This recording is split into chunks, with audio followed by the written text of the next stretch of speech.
Good morning, all Manchester United fans. It's Sunday the 15th. Oh no, it's not. It's the 16th. Sorry, I'll have to change my I'll have to change my date on the screen there just to make sure. I'm not kidding you all, I promise. Well, it is match day. It is Spurs away today. It is a crunch day, but to kickstart our day, to kickstart our content for Manchester United here on Forever United TV today, we're getting into the embargoed version of Ruben Amorim's press conference. We have got updates on some possible players that are going to be leaving as well later on in the window. As you can see, updates on Mason Mount as well, and where United see him and part of the future of the football club or not.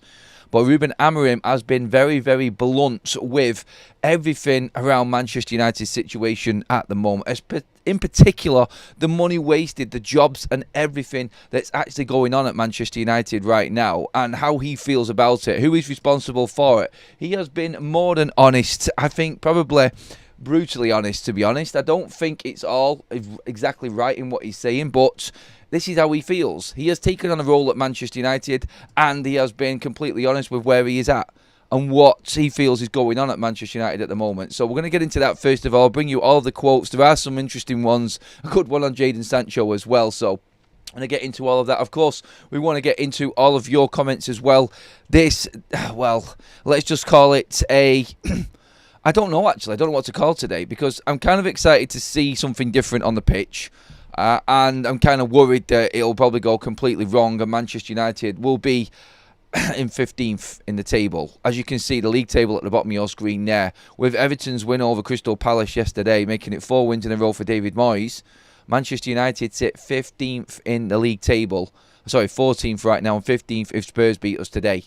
It's getting beyond, like when you can see a table that has Crystal Palace and Everton with better goal difference than you, it's time to start ringing a few alarm bells. I think that's safe to say anyway. But Ruben Amorim has been completely honest with the situation and has been absolutely brutal when it comes to what's actually going on right now. I want to go straight into the quotes on what Ruben's actually said in all of this.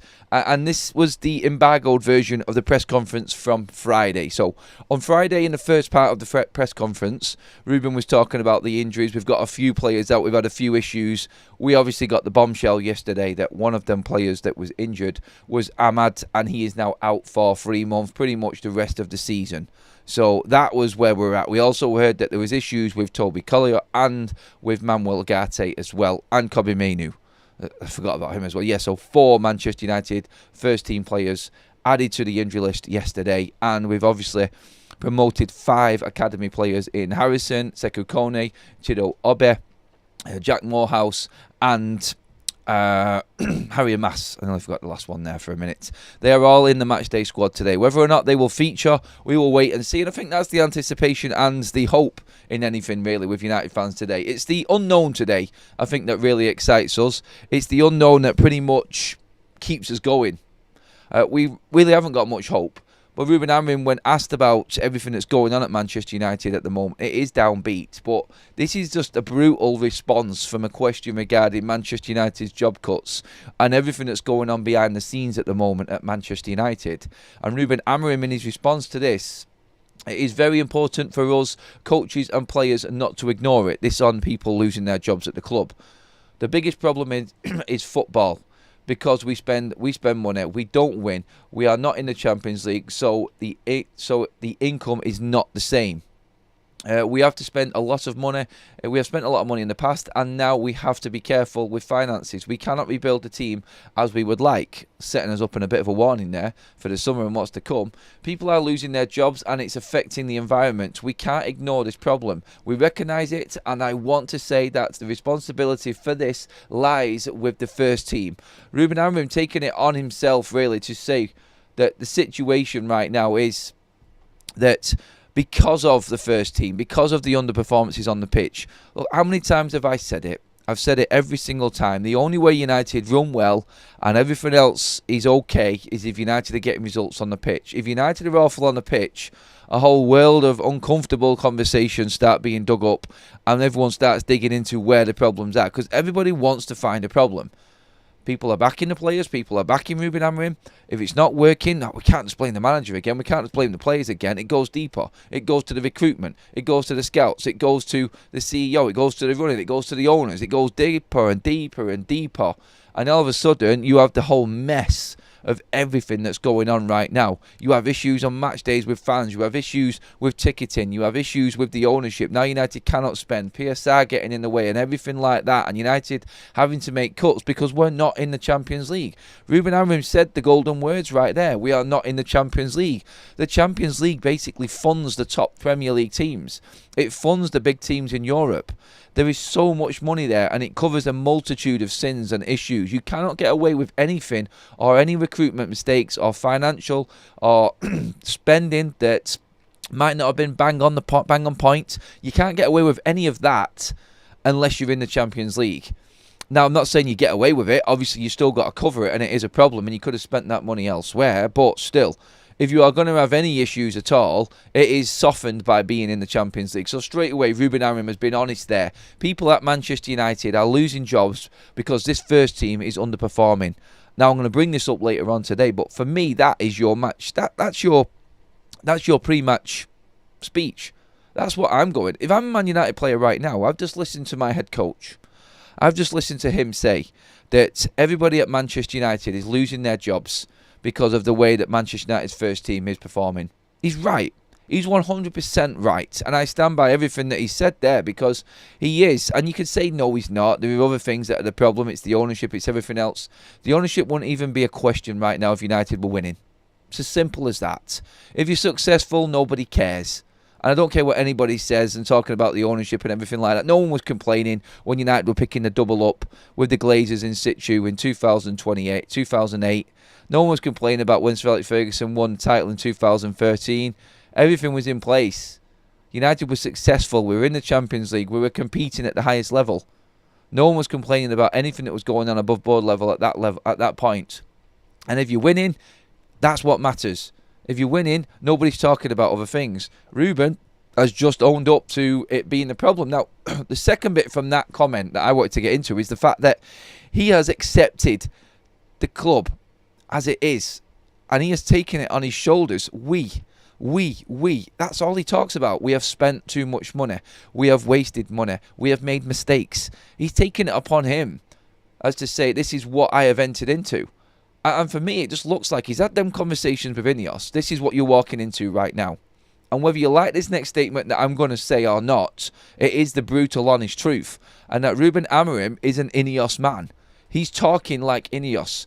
We cannot rebuild the same way. We cannot rebuild in the summer now how we wanted to because we're underperforming because we don't have the money. He is talking like an INEOS man. He knew what he was walking into. And that is proven there, I think, in that response to the question because he's saying there, look, we have underperformed before. We have overspent before. He understands where the club was.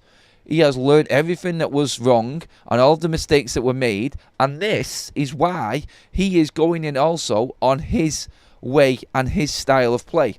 And he goes on to that as well in a few more comments. I'm going to read them out right now. So when talking about everything else and staying true to his convictions, it might be a weakness. In the moment, it might be a weakness in the moment, but you believe in one thing or another, and you have to stick with it. Again, I feel like we focus a lot on the system, but the way we want to play is completely different than what we're doing right now. But we are trying to get better. To answer your question directly, yes, sometimes it's a strength, sometimes it's a weakness. I think everybody knows that. And that's what he's talking about in terms of how he is. And he goes on again to say, I will try to adapt the way we play within the same system, and then you can play a different style. You can play in different styles. If you change the profile of two players, you change the way the team plays. So for me, that's more important than the system where you start with the players. Yeah, do you know what? It's like what we're saying right now is that Ruben Amorim, he's not going to change his way. Ruben Amorim is not going to change his style. He knows what he believes in, and he knows what Manchester United have got to spend in the summer. And I think he's accepting that this is going to take an even longer. It's going to take even longer now. It's an even bigger project. At the end of the day, you've got to just look at this and say, what's happened before has left us where we are now. The Glazers have screwed this football club. They've screwed us over. And like what I was saying before, nobody's complaining about what happens on the pitch. No one's complaining about what happens off the pitch when United are winning it. That's just natural. And by that, I mean that's where United were back then. If you're winning, it doesn't get talked about. Right now, it's getting talked about because United are the worst we've ever been. And this was all just piling up. The Glazers were just piling debt and debt and debt. And Sir Alex Ferguson covered it all up. The point I'm making is, everything is in focus now. And it's come down on Ruben Amorim. You cannot get away with what the Glazers were doing year after year after year because you haven't got the best in class and you haven't got Sir Alex Ferguson in place. That's gone. And all of this, all of the mismanagements, everything that's happened since Sir Alex left is all built up to this point right now, and now we are here. It's do or die. There is no more money. There is no more investment right now. Manchester United need to find a way. And we're in a position right now where, like we said yesterday, we've lost Lisandro Martinez, we've lost Ahmad, them players are out for the season. These other first team players now need to stand up. Ruben Amorim is calling out his first team. Amorim is calling out his players right now. And if I'm walking into that game today as a United player, I'm looking at what my manager has just said. And I'm going, and I would use that as my speech. Look, it's your fault that people at Manchester United are losing their jobs. Sounds harsh. It's not all their fault. We know that. But effectively it is. Unless you stand up, you are going to be out of this club in the summer. It's as simple as that. If you do stand up, then you are making a stance. You are taking the responsibility on your shoulders. Because everybody at Manchester United is suffering apart from the players right now. And they will say that they are. They're getting the critique. They're getting overly criticised. It's a lot. It's a lot of pressure on social media. I get all of that. I do. But let's be honest. At least you've got a job. At least you're still playing football. You're pretty safe right now. There is no room. And everything that's gone on now has all gone on to the players. And let's just spin this completely round again, a full 180, and say, look, it wasn't the players that decided they were going to be Manchester United players. It was the recruitment team. They just came in and said, obviously, yes, I'm going to come to Man United. Obviously, yes, I'm going to take them multi-million-pound a year contracts. No problem at all. So they have all changed. And the next big move is all of the squad. I really do think that Manchester United's squad is going to be completely dismantled in the summer. Otherwise, we don't survive. We're relegated. Because we can't survive on the trajectory that we're on right now. Players need to be moved on. And certain players need to be brought through and given a chance from the youth. But we do need to invest into some more first-team players to help these younger players out. But Ruben Amorim there, I think, again, in terms of how he is and how he's always been, is brutally honest. Sometimes too honest, in my opinion. He gives too much away. But I'm just going to go through the rest of what he said, then we'll get into the comment section and bring you into it. I truly believe in the way that I do things. I know this kind of club with this kind of pressure. You're always at risk. I'm aware of that, but I'm not my biggest concern. That's not my biggest concern. Losing games is the hardest part of my job. Not being sacked. I just want to win games. Obviously, losing games brings you the sack. And we'll come into the comments in a minute on this. Is Ruben Amorim in any danger at all about being sacked? He was asked the question about Jaden Sancho as well. Sunday papers. That's all that is, everybody. There'll be a section in the press conference where you get the usual media, and everyone's moved on past Jaden Sancho. But the Sunday papers know that Jaden Sancho is struggling at Chelsea. They're in that press conference on Friday, and they are making their articles and their pieces for the Sunday papers. And for them, after the result on Friday night and everything that's happened, this has worked out really well for them. So they'd have been involved probably in the second part of this press conference, which is why we're getting Jaden Sancho questions coming out. We don't need them. We don't want them. And they're pointless. But Ruben Amorim has pretty much shut it down in a way. Ruben Amorim on whether Sancho no longer wants to play for Manchester United regardless of the manager because of what's happened in the past. That is a Sunday papers question, my God. I'm focused on my players and my problem. Sancho is not my problem. I'm focused on winning against Tottenham and using all the players we have to do that. Shut down, shut up, stop asking stupid questions. Thank you, Ruben Amorim. And that journal, whoever it was just put firmly back in his place. Like, stop asking pointless questions. But I just brought that one out because I'm covering all of the embargoed version, and that's pretty much where we're actually at with that one. But I want to get into the comments section and get your thoughts on this. Please give the video a like, everybody. Get your comments in. Make sure you have subscribed to Forever United TV so you can get into the comment section live with us right now. I'm going to scroll right back up here just to see a few of your comments on everything that's going on. Where are you at with Ruben's taking on responsibility for where United are at? It doesn't seem right, does it? But you can see what he's doing, I feel. 3 months and he has not figured out positions and mentality of a talented squad. When channels start getting excited about a manager's press conference, it's a red flag. Games are boring is the reason. Total garbage, mate. Sorry. So I don't know where you're going with that one at all. In terms of Ruben Amorim figuring it out, no, again, bigger picture. He's not allowing these players to get what they want. Otherwise, we'll still be dealing with Ten Hag football. Completely lost it there, mate. Sorry. He keeps adding himself to the mess of the old. Meanwhile, he wasn't even in United when everything went wrong. But he keeps saying we. That is the man who means business and wants to tackle the problems. I think it is a positive that he's taking it on. He understands the role he was taking when he spoke with INEOS in November. It was now or never. I think he's just taking responsibility and just going, you know what? I am part of Manchester United now, so I'm going to take on board everything that's happening right now with it. And I need to get more out of this team. He's owning up to his system not working with these players right now. And that's quite hard to do. When you're saying that it's not working, when you're saying that there are issues at Manchester United still with the way that we're playing and what we're doing, that's you taking it upon yourself. He's not scared of getting the sack. He's going to keep on doing what he's doing, and if he gets sacked, he gets sacked. He's a brave man. And he's a brave man to keep on coming out and being as honest as he is. I don't get what Amorim is doing. If he can play only one way, then he's on a one-trick pony. What if his way doesn't work in the Prem? What happens then? He's not saying it's one way. He's going to stick to his system.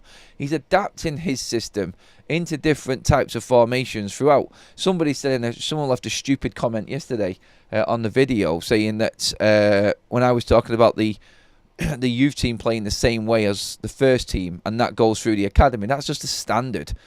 And yeah, they may play 4-3-3. They may adapt the positions. It's not always a 4-3-3. It's not always a 3-4-3 with Ruben Amorim. It's been 4-4-2. It's been 4-2-4 at different times this season. It's been 5-3-2. It's been about 6 or 7 different formations. It's not the formation. People and pundits and everybody looking in from the outside talking about Ruben Amorim and his formation and sticking to his ways that are not working. 3-4-3 doesn't work in the Premier League. It's not just a 3-4-3. It's a fully adaptable system. He's talking about the way the players are starting and where they are on the pitch. People are just not listening. People are looking at it and just going down that single one-way road and saying, no, 3-4-3 doesn't work. Stubborn, one-trick pony, gone. I'm not saying that your comment there about being a one-trick pony is that. I'm just making the point that everybody, I'm more the pundits, people working in the media, they're the ones that are going in on this and just saying, look, he's just being too stubborn. He's just being that manager that thinks he can come into the Premier League and take it by storm, and eventually he will be found out. It's not the case. Summer window is Poundland, Delap, Rig, etc. instead of Edison and Gyökeres. Championship window, says Leo. UK Strange, Adam, we should change our name to Drama FC. I think United have always been Drama FC, haven't they? Since Sir Alex Ferguson left, this has just been a circus from the get-go. It's never changed at United in the last 10 years. There's always something going on, and nobody can live. The media definitely can't live without Manchester United. It's a needs must, isn't it? United need to be in the news, otherwise nothing sells. Adam, I agree. He was aware of issues, but I think he's probably shocked at some of the players' inability to grasp his system. Yep, 100% Jeffrey. He's definitely going to be taken aback by how poor Manchester United's players have been. You can see him on the sidelines. I mean, he gets more steps in than some of the players, to be honest. He's up and down that line like an absolute yo-yo, just going constantly back and forth, trying to talk his players through the game, coaching these players as the game is going on. And that's what it's been like. And we all thought, and we said it yesterday in the video, didn't we? We all thought now that Ruben Amorim's got a bit of time on the training ground, we're going to be all right. We're going to see a bit more of a reaction. And then all of a sudden we get injuries. Oh, it is what it is. Honestly, though, injuries are injuries. They happen. They've just unfortunately happened to us at the wrong time. Really, when we needed something, we have got a big chunk of our team out. I've seen some of the reactions to the injuries yesterday on the news and everyone talking about it. This is football, everybody. It's a contact sport. People are going to go into tackles. People are going to challenge in games, in training. Excuse me. We are going to be finding players getting injured. It's just what it is. It's like people have overreacted big time. We're just unlucky. That's what we are. Nothing in the way that we're training. You've got to be able to train. This is an impact injury. And Ahmad is out now for the rest of the season. Other big injuries have happened while they've been playing on the pitch. I think the overreaction to the training side of the injuries has definitely been there amongst the fan base over the last couple of days anyway. 100%. It's like we have to train. It's football. And you're unlucky or you're not. And right now it's just come at a bad time for us. We've done well with injuries this season, considering how we have been before. But it's, again, like we said yesterday though, could it be a silver lining? Could we find something that works in this system with different players there? He has been forced today to change everything. So let's see what happens. He's training a squad, remember, not just a first team. Everybody should be ready to go. And everybody should be understanding of the system that he wants to play. So let's see what does happen later on. As if there isn't enough pressure on the players already, though, do you not think it makes a million times worse for anyone coming in? No, I really don't, Elliot. I don't. I would take this. Look, you're walking into Manchester United. If you want to come in here and just get a little, as easy as walking around the park, this is hard. You're at the top level. This is top level football. If you want to play for Manchester United, you're going to have to deal with the pressure that comes your way. If the players can't handle pressure like this, the club is falling apart because their performances are shit. If you can't handle that, gone.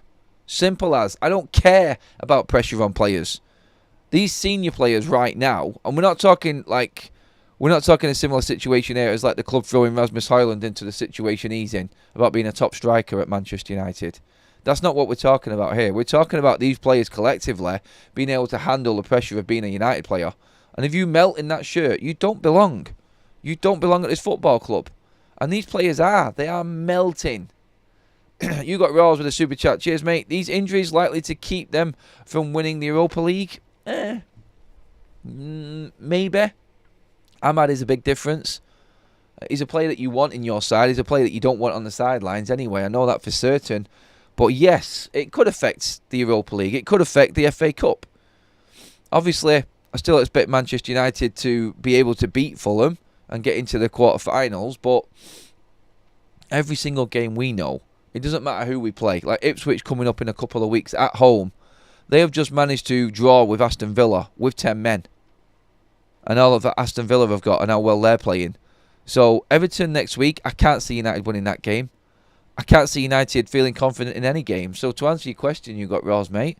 I think it's going to affect us in everything. Premier League, FA Cup, Europa League. And again, he's calling on the character. He's calling on the players. Are you man enough to play for Manchester United? We need you now more than ever. Can you step up? And I think that's what he's done in this press conference. I think he's right in putting the pressure on the players. Because he needs to know who is going to be available for him for next season. When he really is being scrutinised because he will bring players in. He has said in the same press conference, we need to sell players to make transfers. It's our fault that people at the club are losing their jobs. It's the first team. So if you're not able to manage that pressure and understand that because of the way that you're performing and the money that you're on is causing everybody at Manchester United now, not everybody, but majority of people, to be concerned and looking at their emails every single week about possibly getting one from United saying that they're being made redundant, then if you can't handle that, then you don't belong in the shirt, and you will be sold in the summer. The one thing and the only positive in all of this and how bad United are is they will be forced into selling players now, and nobody is safe. And that is the only positive to take from this situation, is that these players who have failed for years will now be flirted out of the football club in the summer. Well, you would hope so anyway, because it's the only way we can make money. And Ruben has said that, and that's come from the top. He has distanced himself, we talked about this the other day, he's distanced himself from these players. He hasn't got too friendly with them, like Van Nistelrooy and Ten Hag, according to Samuel Luckhurst of the MEM when he was talking about that on Thursday, Friday. He has distanced himself because he knows what's coming. He knows there's going to be a mass exodus in the summer for Manchester United. So let's see if any of these players have got anything in them. Please give the video a like, everybody. Well over 1,000 in the room with us. Thank you, everyone. Get your comments in. Subscribe to Forever United TV to get your comments in. There's loads coming in this morning.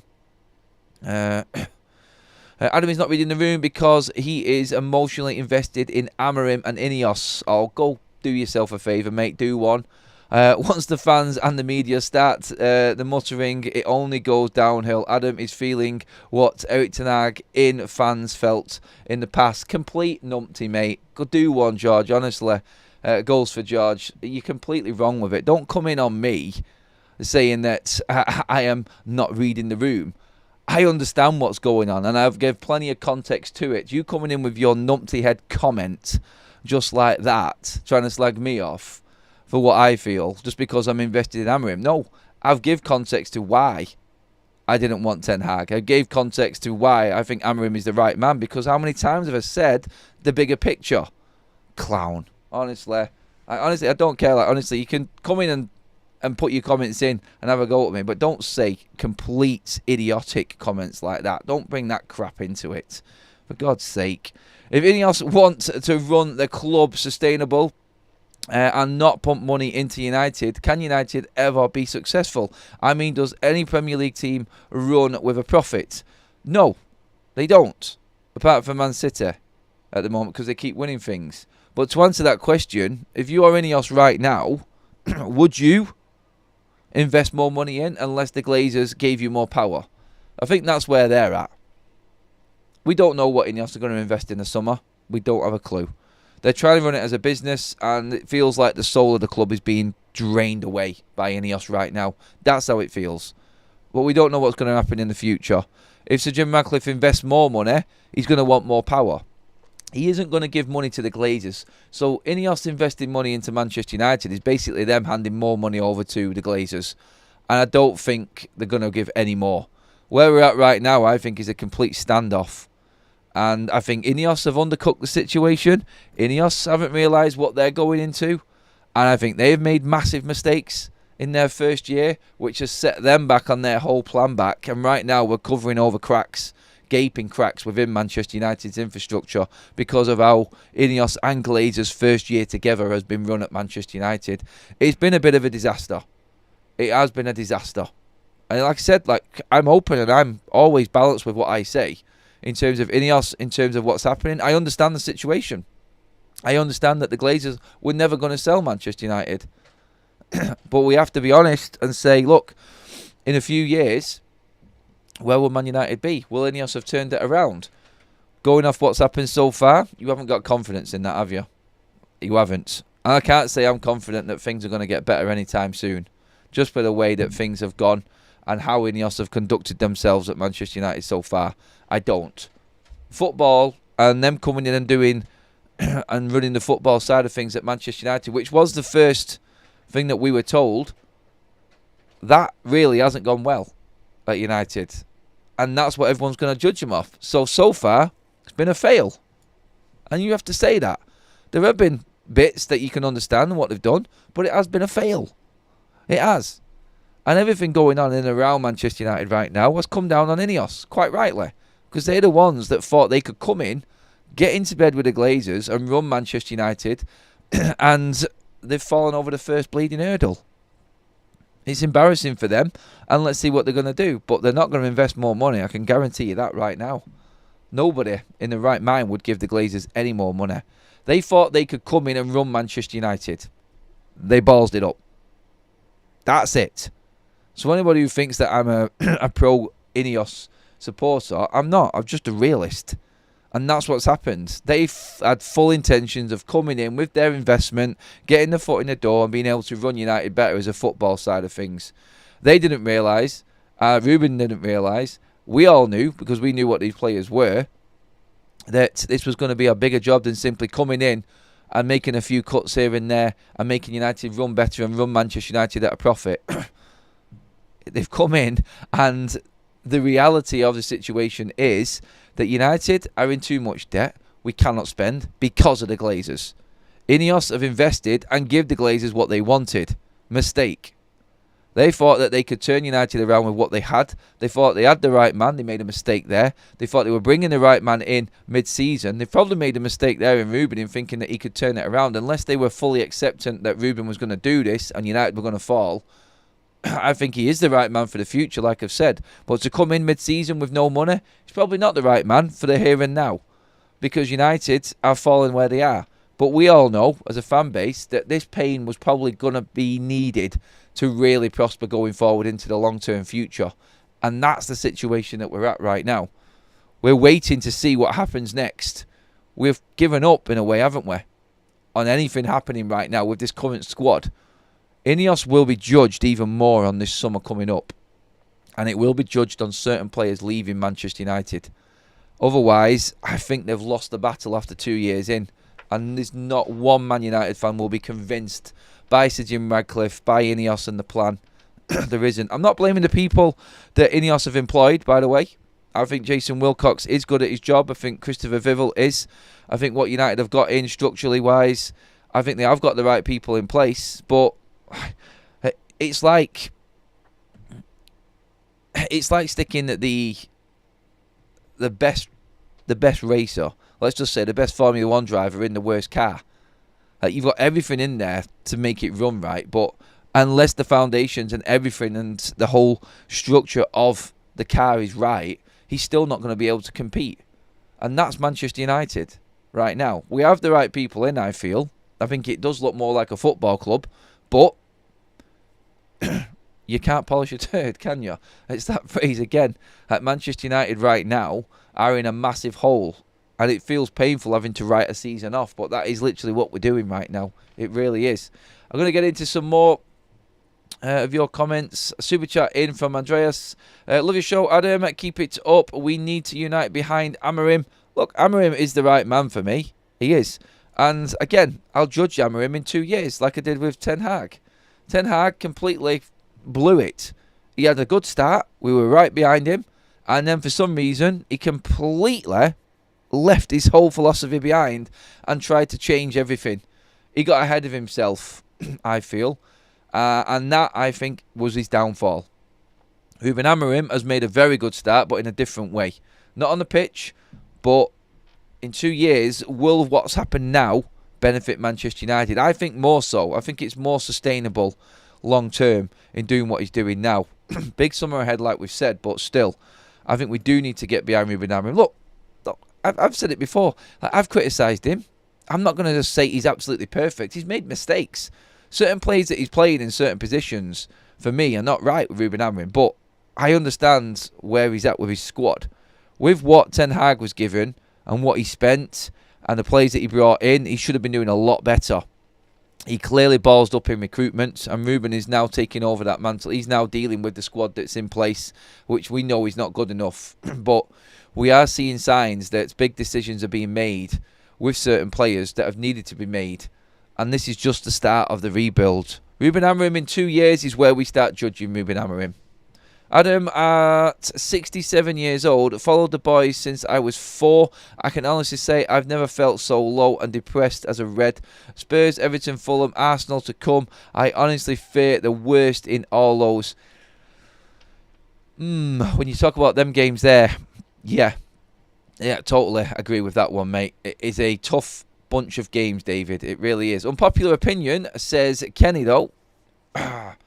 It's way too early to judge INEOS. There's problems.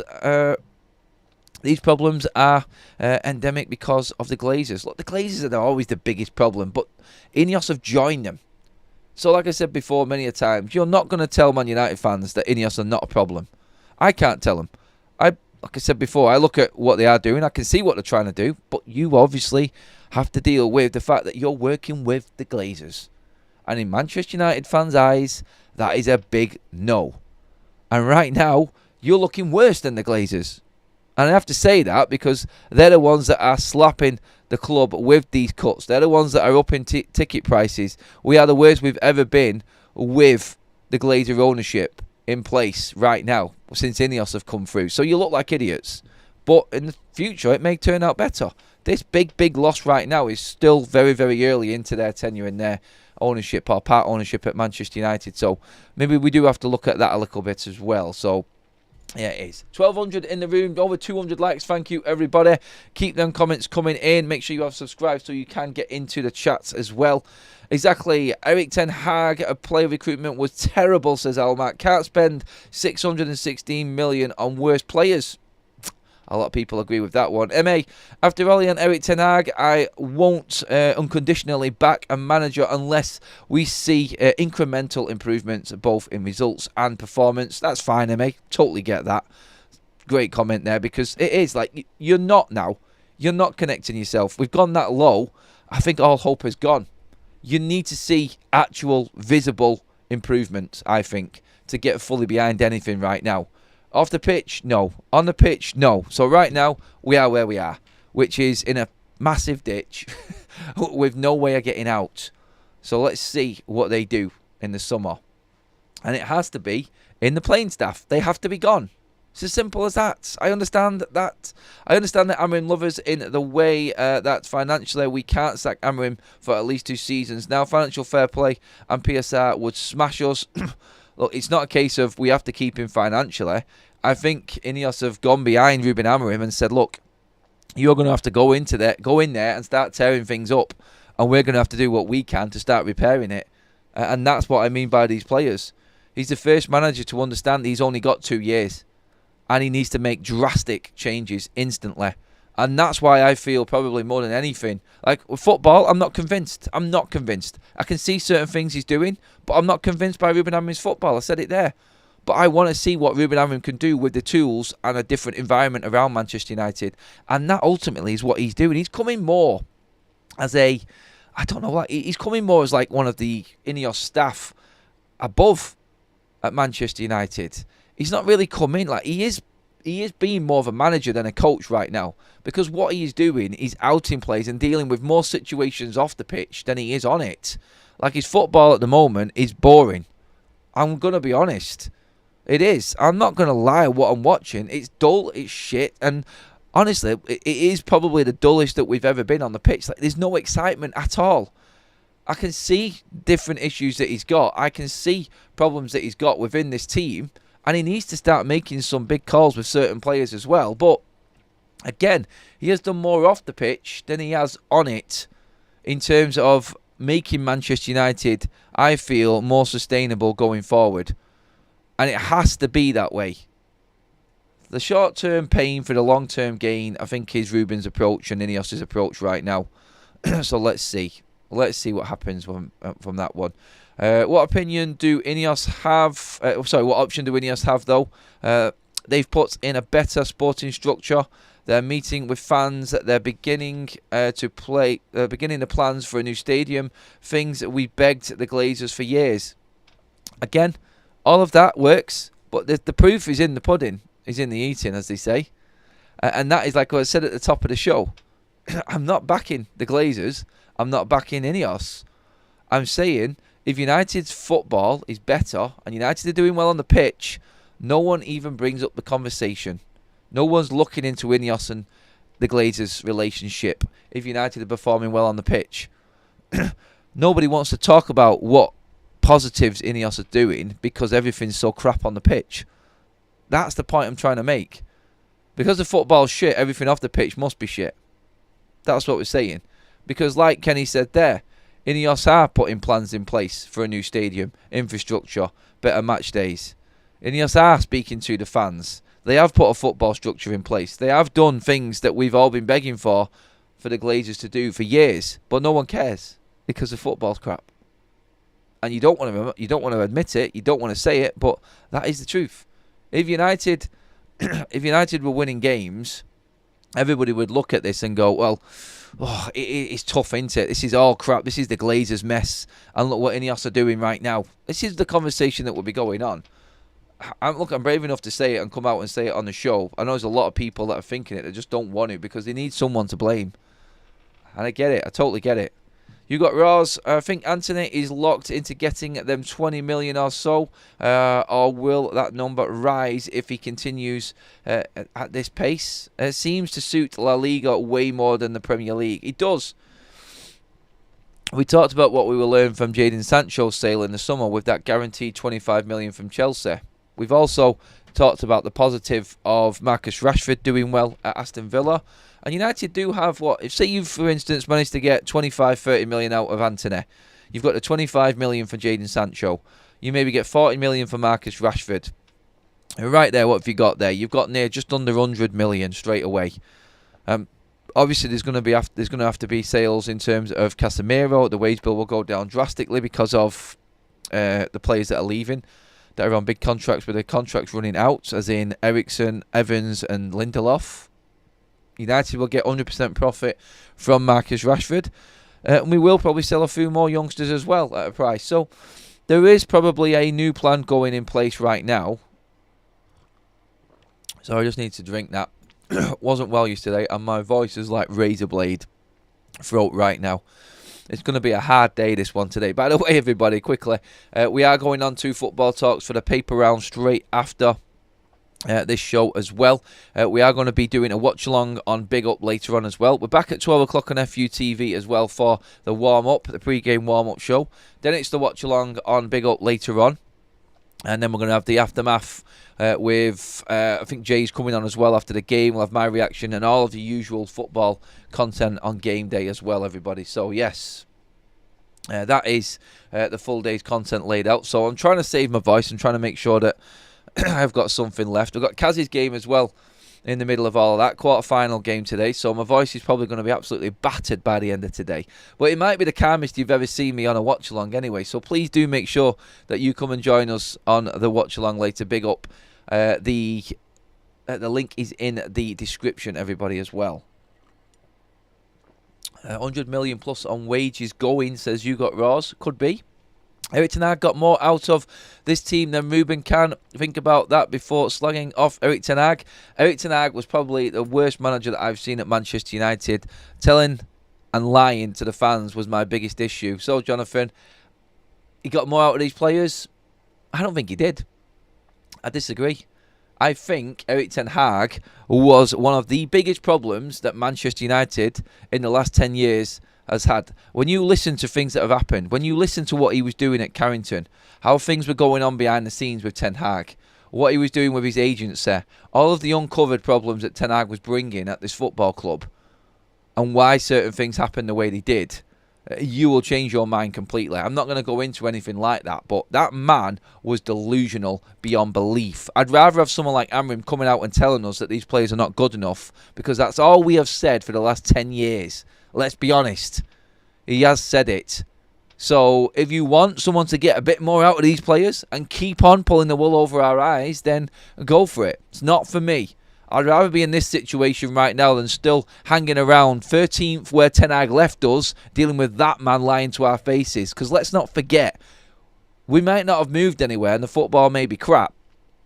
But when Ten Hag left this football team, we were still 13th in the league, playing absolute shite. Still not with 2 wins in a row.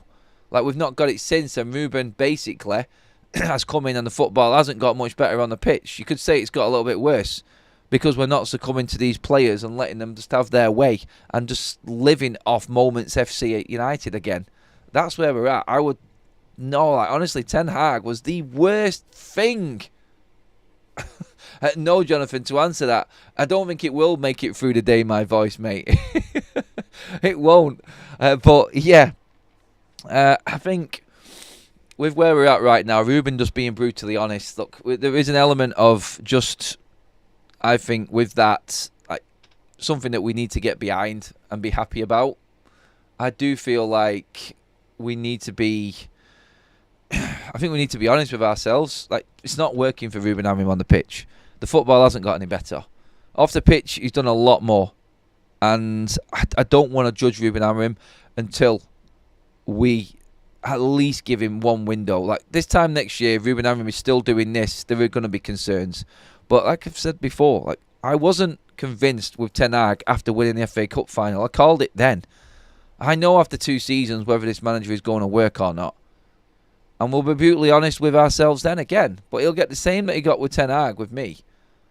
Same with every player. Like, I'm willing to give these players 2 years. If you've not done anything in 2 years, if there is obvious decay setting in and regression, then you are not the right man. We need to see signs of something building within 2 years. Managers don't get this long. It's a shame that the players do as well, to be honest. It really is, but hey. I will keep at it and we'll keep going. I'm going to punish myself even... No, I'm not. I'm only joking. In terms of my voice, I will be over on Football Talks in just a moment. But that wraps up everything on this morning's show. Thank you, everybody. That was just a complete catch-up on what Ruben Amorim said in his embargoed version of his press conference. So we're now moving on to Football Talks. You will be redirected across there. I'm going to bring up all of the paper talk from around the Premier League. We're talking injuries. We're talking Premier League, missed out transfers. There's a lot going on. I'm going to do the paper round and a bit of a general update on everything going around on Football Talks as well. Now, we'll continue the conversation there, everybody. Thank you for all of the donations. Thank you for everybody who has joined, who has subscribed and is new to the channel. Please keep your notifications on. Give the video a like on the way out. That should get us up near that 300 live like mark. And that is match day well and truly kicked off. Here we go. One more show at 12 here on FUTV, like I said, in the warm-up later, so hopefully see you all then. But for now, I'll see you all over on to Football Talks as we go through all of the papers. So I'll see you there, everybody. Thank you. I will see